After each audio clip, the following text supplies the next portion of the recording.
It's always a pleasure to be here and to see so many new faces and I won't say old faces, but longtime friends.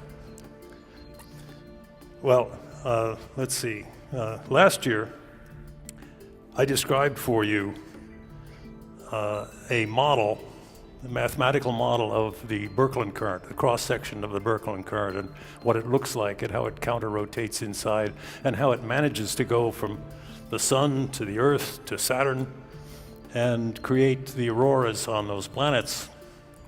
And I thought maybe this year we'd take a look at the other end, not the aurora, but the sun end, and talk a little bit about the solar wind. Because Birkeland, when he came up with the idea of what the auroras were caused by, said they were corpuscles, electrical corpuscles that were coming from the sun to the Earth. Of course, he was laughed at severely for that, but we now know that that is true.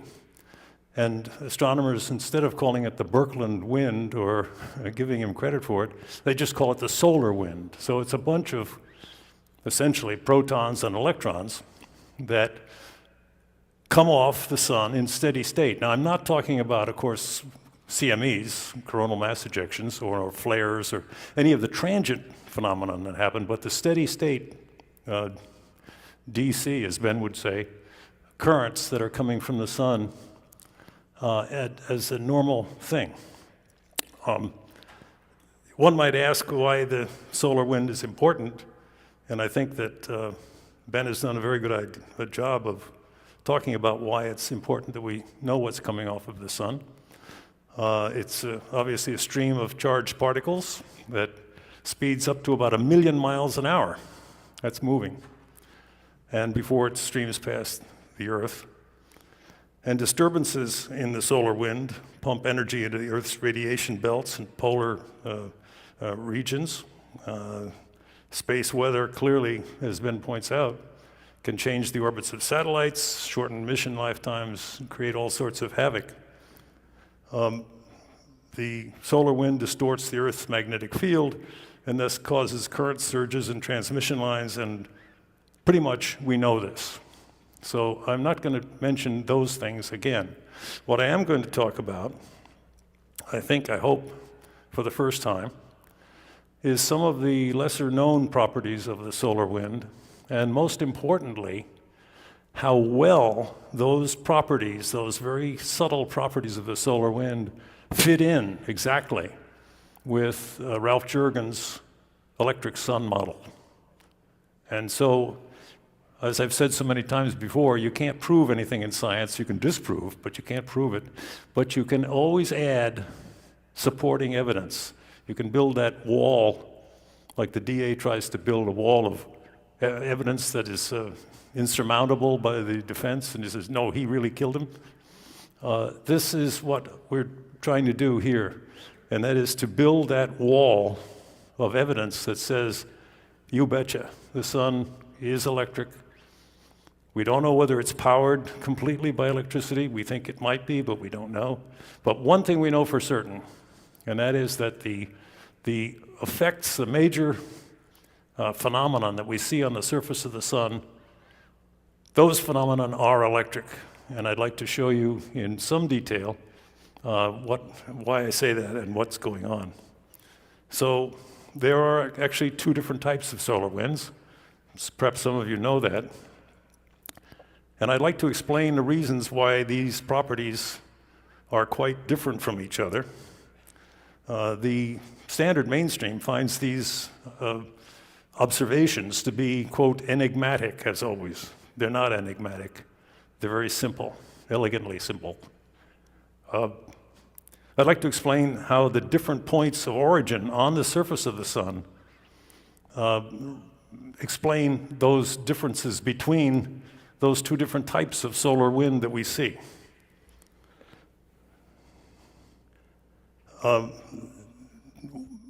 One of the things, by the way, I should say that one of the things I want to show you is a short video clip that Muddy Childs was kind enough to lend to me from the Sapphire project that shows that the things that I'm talking about here, as far as Juergens' model is concerned are being repeated here on Earth in Monty's lab. So the Juergens sun model was proposed in the early 70s, and today I'm trying to propose a slight extension to that.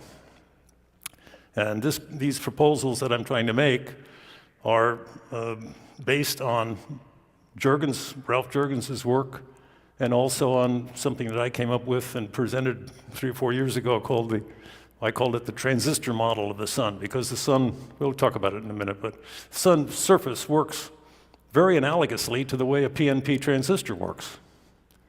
And we'll see that briefly at least. Anyway, again, to state the obvious, we all probably know that the major 3 layers on the sun that are important, and if you come toward the sun in the order in which you see them, would be the corona, the chromosphere, and the photosphere. Now, the corona is perhaps the most beautiful thing in the sky. It is this colorful. Those are, of course, the same colors that we see in the aurora. And why? Because it's the same thing. It is plasma in the glow mode. And it is the same sort of stuff, helium, hydrogen, mostly hydrogen, excited electrically. Again, everything I say, please ask yourself, while I'm saying it, how does the standard model explain this? The standard model has no explanation for why a corona exists in the first place. If the sun is just a nuclear furnace like a wood stove, my wood stove doesn't glow like that. And so clearly, everything that we observe around the surface of the sun, including the corona, is electrical in nature. One other comment, and that is that you can't see anything in the night sky that isn't plasma. Oh yeah, I can see the moon. Yeah, but of course the moon is reflected sunlight, and sunlight is plasma. The sun, where all of light that we see, if you look at Jupiter through a telescope or Saturn or any of the planets, you're seeing reflected plasma light. And we'll talk about the photosphere and where all that light comes from in a minute. But the corona is a pretty big thing. It extends out about 3 solar radii if you look at half the width of that disk. And then do 1, 2, 3. It takes you out to about the corner of that picture, and you can see that's about the extent of the corona. So it's large. The sun is, 865,000 kilometers across, I think, something like that. The chromosphere, the second layer going in, contains these spicules. And spicules, we've all heard, the pines of Rome. The spicules are the fountains of the sun, not the fountains of Rome. But anyway, they have certain characteristics. Those spicules are really towering fountains of electrons that come up out of the sun and then back into the sun again immediately. If our assumption is correct, Juergens' assumption that the sun has a positive charge, those electrons, once spewed, are very quickly brought back into the sun again. And that's what the spicules are. The photosphere is where the action is, and that's what we're going to be talking about mostly. The photosphere consists of these things that the astronomers called photospheric granules. A more proper name for them is anode tufts. The anode tufts consist of plasma in the arc mode, and I've heard all sorts. Even one of my good friends thinks the sun is liquid hydrogen or something. It better be pretty hot liquid, because plasma in the arc mode puts out a horrific amount of power. And as a matter of fact, but I should say this, those granules come and go with time. They grow, they get bright, then they shrink and they go away. The power put out by the sun is really fantastic. That is to say, the radiation from the sun Every square inch of the sun's surface, on average, puts out 42,000 watts. If you can think of what about a square mile, it's not boiling anything. It's arc mode plasma. The temperature of those granules or tufts is about 6,000 Kelvin, which is pretty, you wouldn't want to spend your summer vacation there, but it's in relation to the temperature of the lower corona, which is 2 million Kelvin. It's a medium temperature. Anyway, there's a picture of the granules. That's a movie. If you look at it very carefully, you can see it moving. It's a real-time motion picture of the granules. If you keep your eye on one, especially near I think that white stuff in the center is a bunch of spicules coming up through, I don't know, but I think that's what it is. And you see them, they're all over the place. Let's see, yeah, where is it? There's some down here, there's some over here, up here, and of course a bunch of them here. If you keep your eyes on the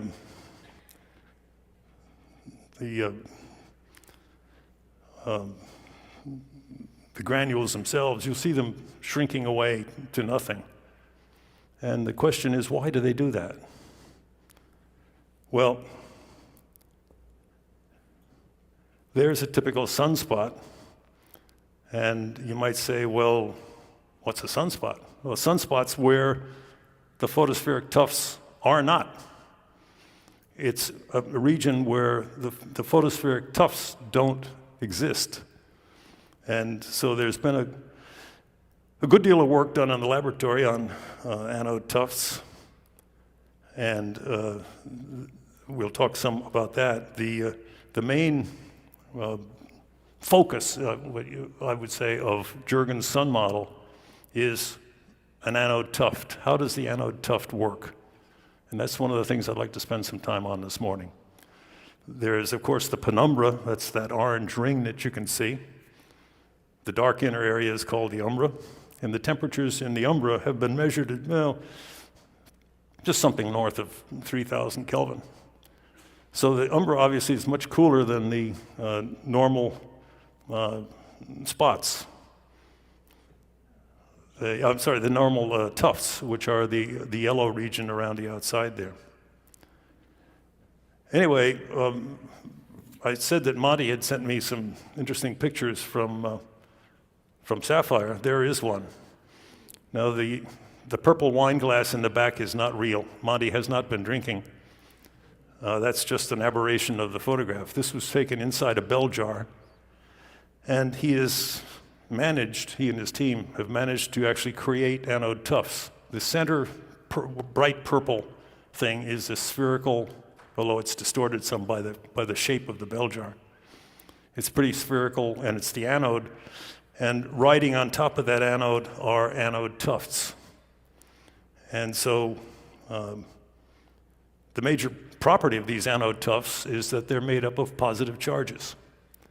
And as such, you can think to yourself, just basic knowledge of electricity, if those things are each one a group of positive charges, then they don't like each other. They're going to be repelling each other. And so you see they're quite evenly spaced over the surface of the sphere.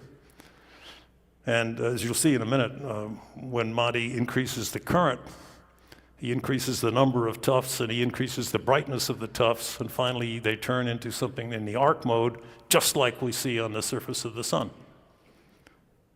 So, as I said before, I think I said before, the main basis of the Juergens model is an analysis of those tufts. And so we're going to be thinking of traveling in a line, if you can visualize, from the purple surface there, the surface of the anode, up through the tuft, and then out beyond the tuft. And let's think, what would we expect to see there? I'll tell you what Juergens expected to see there, and I think it's exactly what Monty is seeing and is going to see in his Sapphire experiment. Anyway, Juergens' electric sun model, and there it is. You've seen that picture many times. Every time I talk, I think I show it. It's fairly complicated, but let's take it one step at a time, and I think you can see what I'm saying. The upper one of the three graphs there is a plot, well, all three of them. The horizontal axis is the radial distance up from the surface of the sun, up through the tuft and then out into the corona. The top graph plots the voltage that you would see if you had a voltmeter in your hand. You could have a ground someplace out in space and look at the voltage, how the voltage varies as you come up out of the sun, through the tuft, and then out the top of the tuft. On the left-hand margin, the left-hand axis there, the vertical axis, it's labeled energy per unit charge. That's volts. Energy, that's what voltage is. A positive charge has more energy if it's at a high voltage than as if it's at a low voltage. The analogy is that's the cross-section of a mountain. And the positive charge, the analogy there is a tennis ball. So suppose you threw a tennis ball on top of I'm sorry, wait a minute, I got ahead of myself here. No, I didn't. No, I'm sorry, this is fine. I'm looking at the next slide here. I'm cheating on you guys.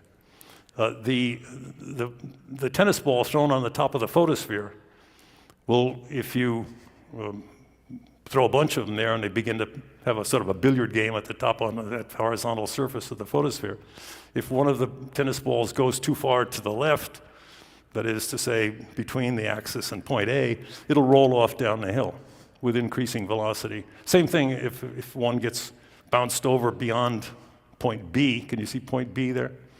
And gets onto that ski jump that I've labeled the chromosphere, it will accelerate off to the right.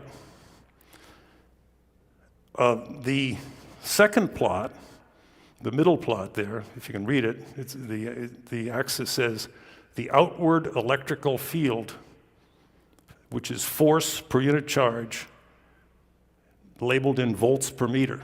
So the electric field, for those of you who have had any physics, is the negative of the gradient of the voltage. Well, what do I mean by that? Well, look at the voltage, and if it's sloping, if it's going down, that's a negative slope, like in the chromosphere. That means that the electric field to produce that is positive. It's the negative of what the slope does. So let's say if you start at the vertical axis of the upper plot, you can see that the voltage is increasing as you move from the axis to point A. So the voltage in the middle of the tuft is the highest voltage that you're going to see in this whole area. And to get up there, to get that positive slope on the voltage, the electric field is negative. Now, it's more negative right at the axis because the voltage curve is steepest there. I don't know if you don't follow me, don't worry about it. If you do, you see what I'm talking about. At the top of the photosphere, where the voltage curve is flat, there is no electric field. There is no force on the tennis ball pushing him one way or the other. But if the tennis ball, i.e. the positive charge, gets over beyond point B, there's a positive electric field, and that will tend to accelerate it toward the right. The bottom curve is nothing but the resulting velocity. So clearly, once you think of in all three plots, if you get to point B and slightly to the right of point B, the force is positive. Outward force is positive. The electric field is positive and getting bigger. And the force is maximum where the slope is steepest. The skier is accelerating most rapidly at the steepest part of the ski jump. And so the velocity, the bottom curve, is continuing to increase. The increase in velocity, the acceleration, is maximum at point C. Once you get beyond point D, there's no more force on the skier, the tennis ball, or the positive ion. And so the velocity is constant. But it's moving, it's fast. instead of talking about analogies, let me say it straight out. A positive ion is accelerated by a voltage drop. The higher the voltage drop, the higher the resulting velocity. It's like saying if you drop a rock from a height, if you drop it from 1 foot, it'll get to a certain velocity when it hits the floor. If you drop it from 10 feet, it's going faster. Okay? That's all it is.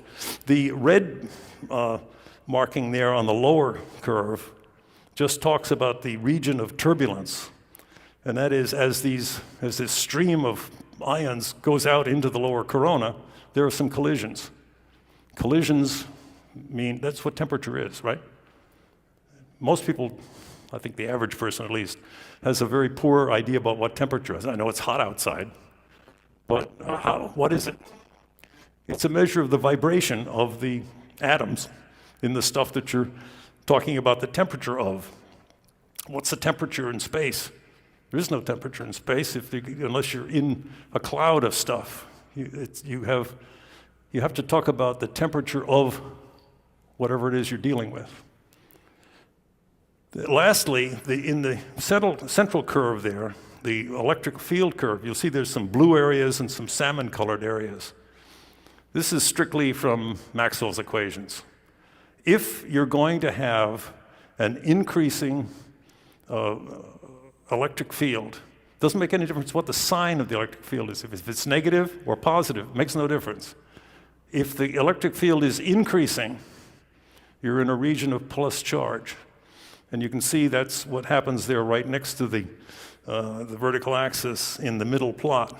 So that's the positive charge layer.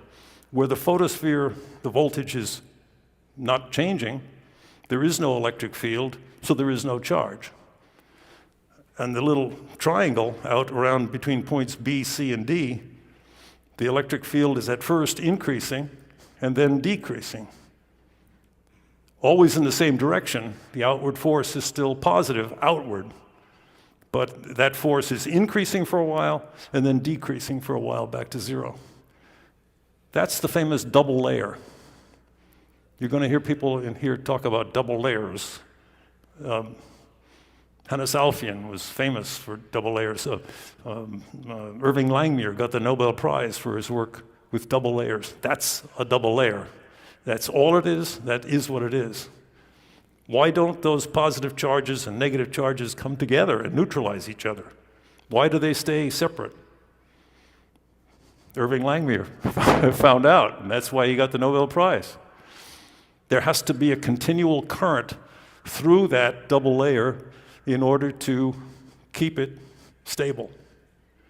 And the reason that the spicules fountain those electrons up through the chromosphere is so that they can come back and satisfy Langmuir's requirement that that double layer has to have electrons and positive ions.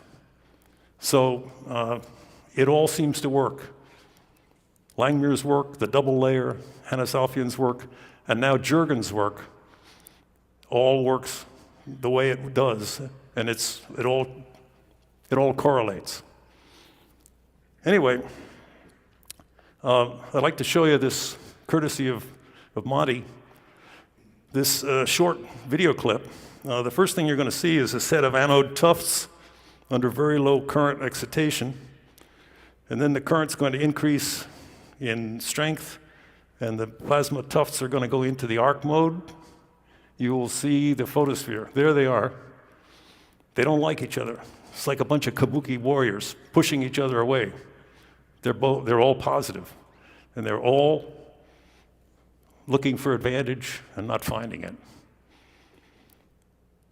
You might hear Monty's voice in the background if they have the audio on. He's increased the current.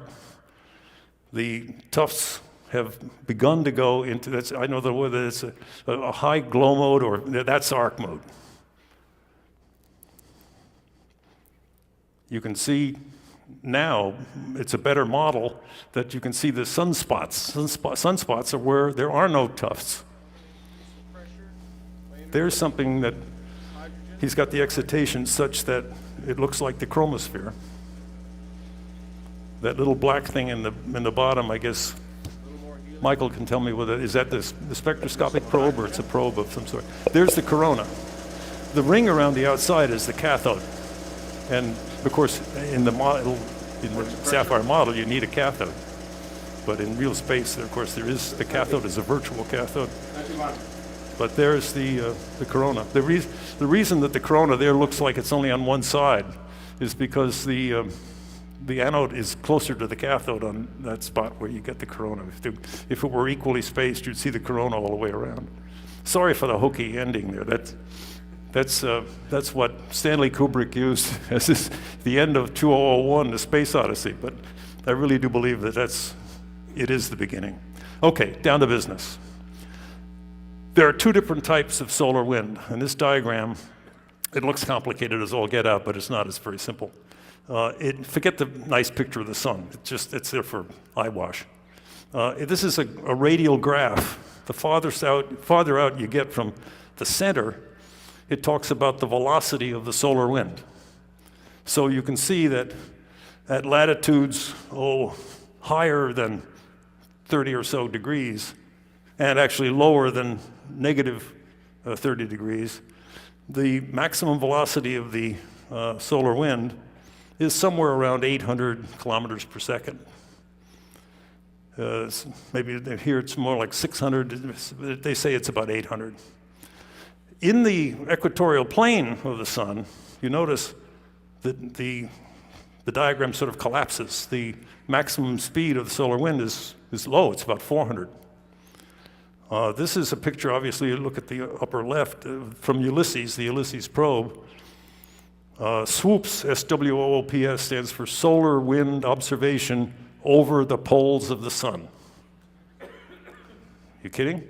They didn't get over the poles. You see the diagram stops. They don't know what's going on up there. But they did get to about 85 degrees or so. But Ulysses, when it got to 85 degrees, it was way out beyond Jupiter.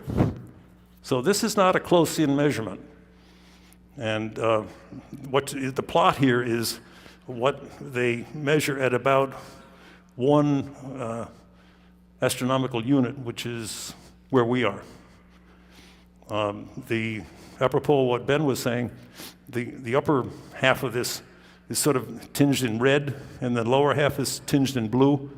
And you notice on the lower left it says the outward IMF, outward interplanetary magnetic field, is coming from the north at this point in time, and then back into the southern hemisphere. But that's from NASA. Anyway, the fast solar wind comes from normal regions from higher solar latitudes. Now this is where we begin to divide into two different kinds of solar winds. A fast wind is one that comes from not in the equatorial region, and it gets up to about 800 kilometers per second. It comes from normal regions, that is, say it comes out of the tops of the photospheric tufts, out of the anode tufts. The slow solar wind comes from active regions on the sun's surface. In other words, sunspots. Sunspots mainly they wander all over the place, but they're very often generally in the, what should you say, the tropical zone of the sun, near the equator.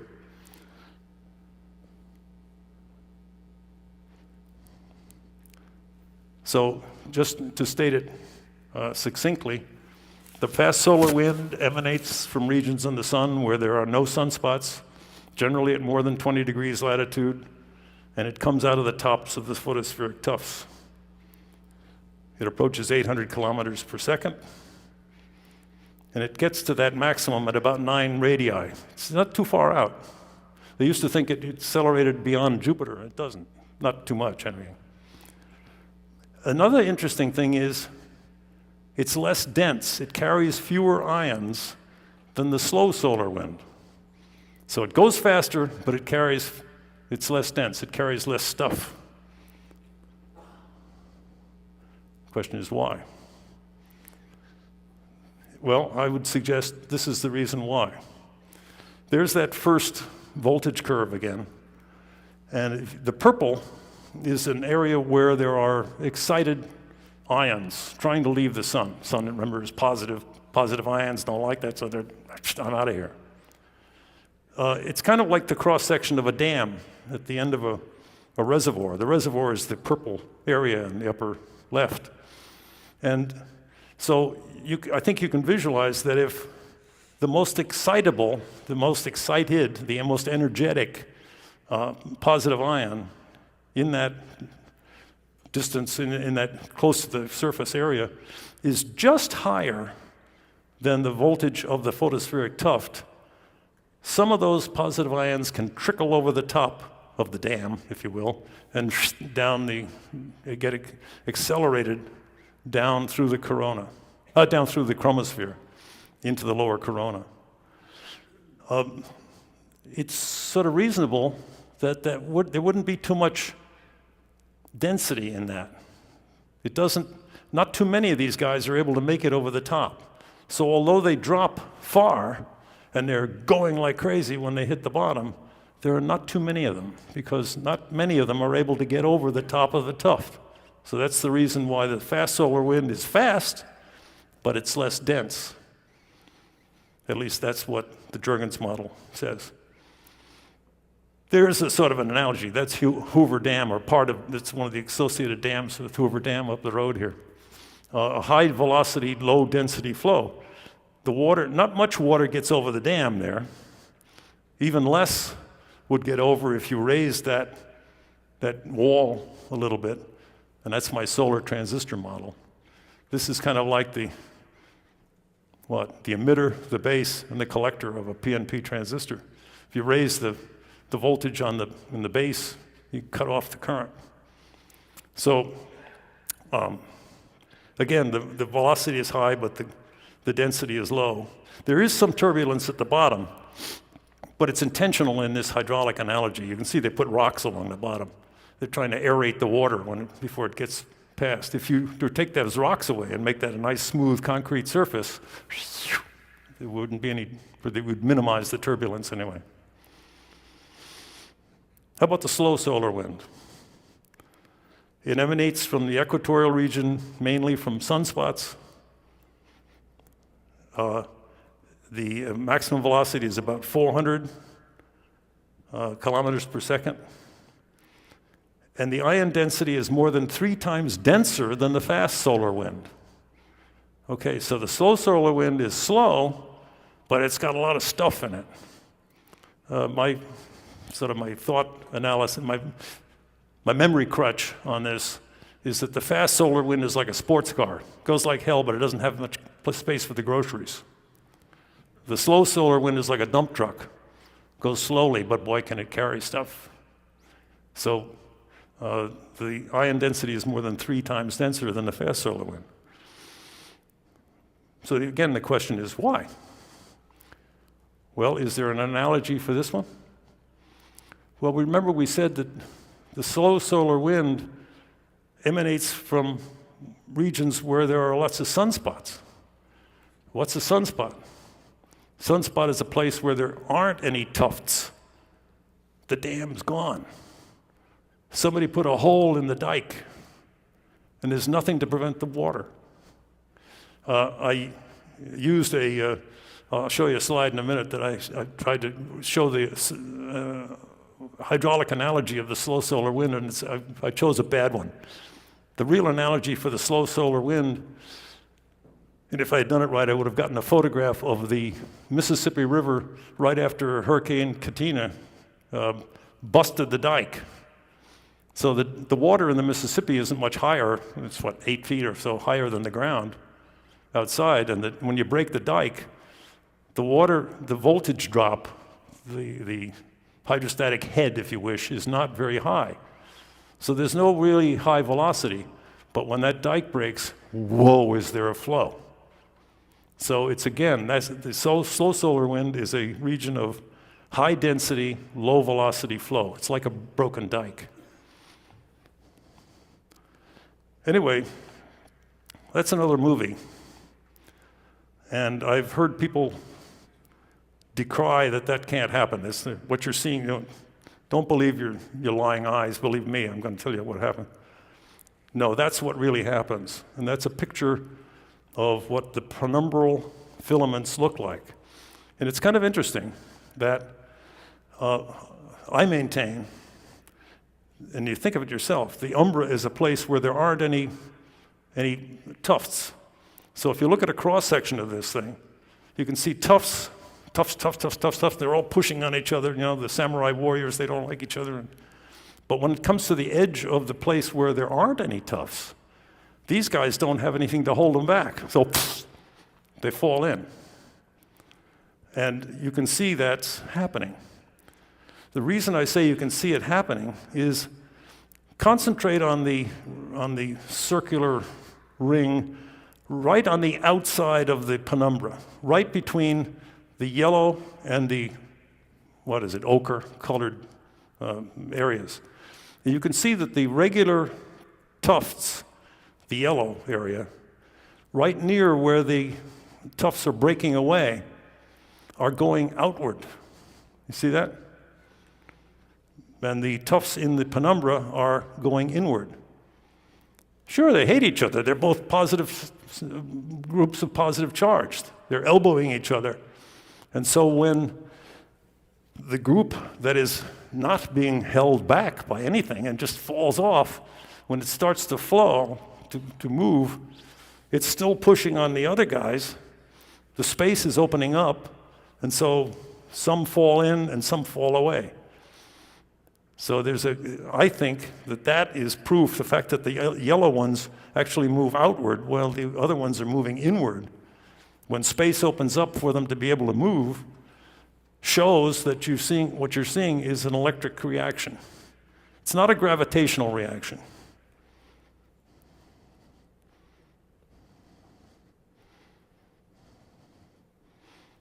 At least I maintain it's not. The analogy, of course, is the calving of icebergs. You got a glacier, and you got the ocean or wherever that water is out there, and these things eventually break loose and fall in. In this case, this guy that's falling, in the process of falling in, is not pushing on anything. So there's no tendency for the tufts, if you will, the potential icebergs that are in the wall of the glacier, there's no tendency for them to move away because nothing's pushing on them. Only gravity is pulling the one down that's falling in. This is not the case, so this is a partial analogy. It is sort of like, lets you think about what is happening on the sun. But on the sun, this guy that's falling is pushing back like crazy on the one that he just came away from, and he's moving back.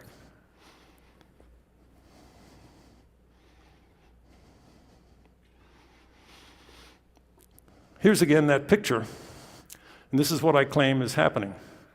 Just look at the red dotted line there for a second. The voltage, V2, the higher voltage, is the voltage of the photospheric tuft. V1 is the voltage of the umbra. And ions in the umbra look up and they don't see anything. They just, that's outer space out there. That's the corona. So they tend to fall along that dotted path.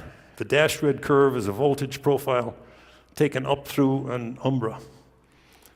And how many of them are there? Zillions, because there's a lot of positive ions inside the sun that would love to get out. And the only reason they can't all get out is because in a lot of areas, the photospheric granules, that the dam, stops them. But at an umbra, there is no dam wall. That's DAM. So they flood out voluminously, but they don't fall from such a high height. They fall from V1 out to the low voltage of the corona. Whereas the fast solar wind ions that come over the top, they leak over the top of the dam and go all the way down the front of it, they fall from voltage V2. So the fast solar wind comes over the top of the dam, screams down that the chromosphere ski jump, if you will, and fly out the bottom. The slow solar wind, many more of them, because they don't have to just trickle over the top. They just go. So the slow solar wind has a lot of ions in it, but they're not going as fast because they don't drop as far. There's a side view of a sunspot. What you're seeing, of course, if you listen to mainstream astronomers, they'll say, well, that's the magnetic field. That's not the magnetic field, that's plasma. You don't see magnetic fields. Magnetic fields are invisible. So are electric fields, they're invisible too.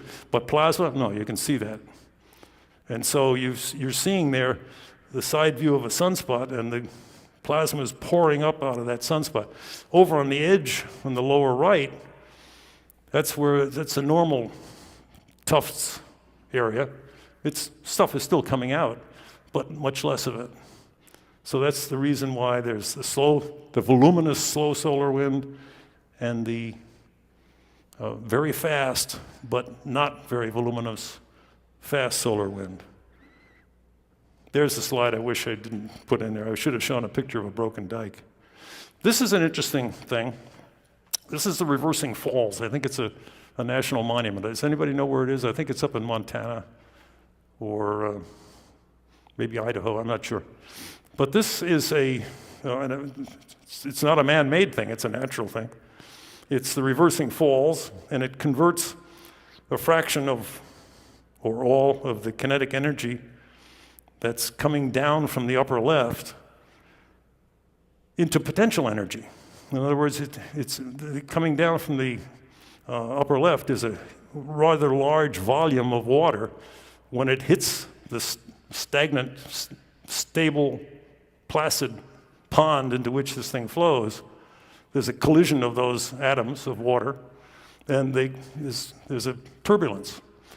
The electrical analogy, of course, is that you've got a high current coming down, hitting a place where there are static ions, and there's a collision, and the kinetic energy is turned back into potential energy, higher voltage. And so what you get, the electrical analogy of that turbulent high bunch of water, is a concentration of positive ions right at the bottom of the ski jump. A concentration of positive ions is a good place for an E field to begin. And that E field, I claim, is what accelerates the solar wind.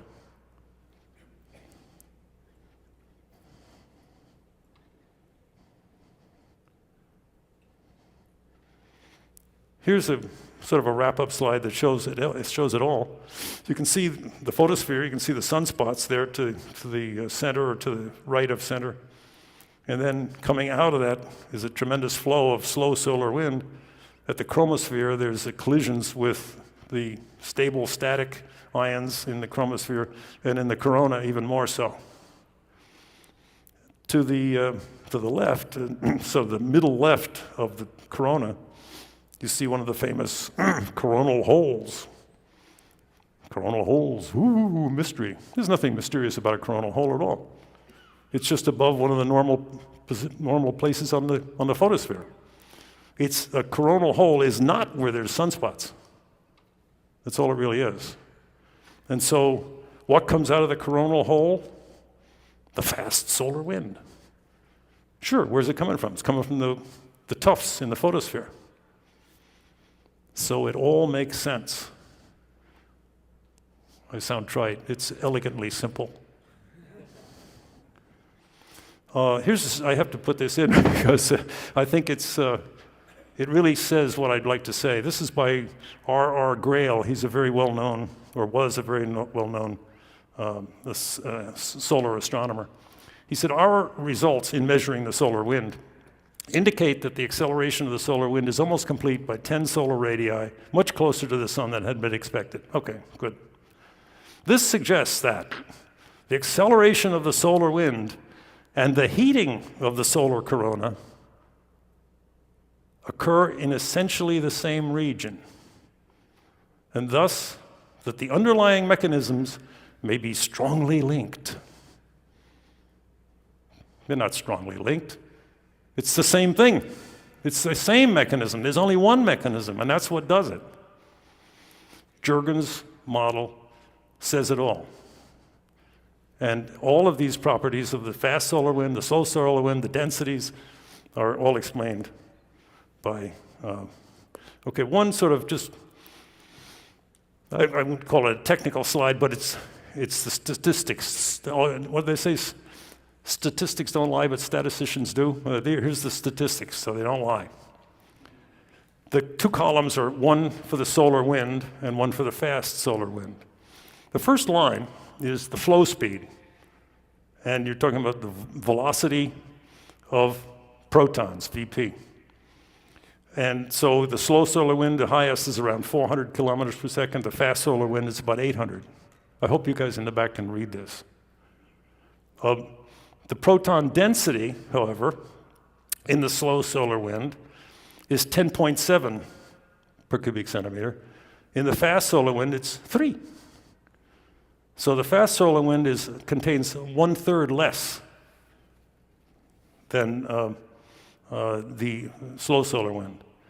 The proton temperature is, if you go down there, it's 2.3 times 10 to the 5th. It looks like you're comparing 2.3 to 3.4, but you're not.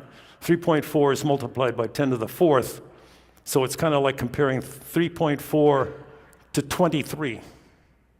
Okay? So the fast solar wind, the proton temperature is much higher than the slow solar wind. Why? Because it's been through the mixmaster. It's been through the ski jump. Then look at, and this will be the last thing I'll look at this page on, for the electron temperature, it's just the opposite. The electron temperature is 1.3 in the solar wind and 1 in the fast wind. So the electrons don't take part in this. Why? Because the electrons don't go over the hill, they don't get, that hill is a hill only for positive ions. If you want to know what happens to electrons, you have to take that cross-section of the dam and turn it upside down. If you turn it upside down, it looks like a saucepan. So if electrons are coming into the sun from the lower corona, they collect in the saucepan. What's the saucepan? It's the photospheric tuft. So the electrons come pouring in, happy as larks, because they're coming downhill. Yay, here we are, we're going to collect in the pan. And they build up and build up more and more electrons, and finally what do? They neutralize the positive charges, and they kill the photospheric tuft. That's where the photospheric tufts disappear. They fill up with incoming electrons. Anyway, there's more I can say about that, but I won't, I'm out of time here. The only quantitatively determined force capable of achieving a fast solar wind acceleration is the electric force. And I did some work on this. I won't bore you with the mathematics, but I simply would say that my final result is step 3 there. I've derived the electric field strength necessary to accelerate the fast solar wind to 800 kilometers per second. All sorts of people have tried to do that and have failed to come up with a mechanism. Remember, the corona is a non-collisional corona. It's non-collisional plasma. They don't bounce off each other. They just increase in velocity. And if you put a positive ion in an electric field, it'll do just that. Well, how strong does the electric field have to be? There's the answer. Less than 0.7 of a microvolt per meter at a distance of about 3 solar radii at the end of the corona. 0.7 of a microvolt per meter. Monty, that's your next job. Find out whether or not a glow mode plasma can support an electric field of 0.7 of a microvolt per meter. If it can, that's the answer. Okay. Juergens' electric sun model explains why the plasma corona exists and explains the temperature profile. And I submit that what I've just told you, the photospheric tufts are variable electrical barriers for positive ions attempting to escape from the sun. It explains why there are 2 very different solar winds, one fast and one slow. why the fast wind is faster and the slow wind is slower, why the electron temperature is the same in both, because the electrons don't go through that process. They're just there. And besides, on the average, they're coming in. Not that some don't leave, they do. But they're not affected by the shoot-to-shoot and the ski jump and all the rest of that stuff that the positive ions are. And it explains why tufts go away, because they fill up full of electrons, and why the fast solar wind comes out of coronal holes, and the stretching of sunspot penumbra is electrical. Anyway, I think only the electric sun model can explain this. Thank you.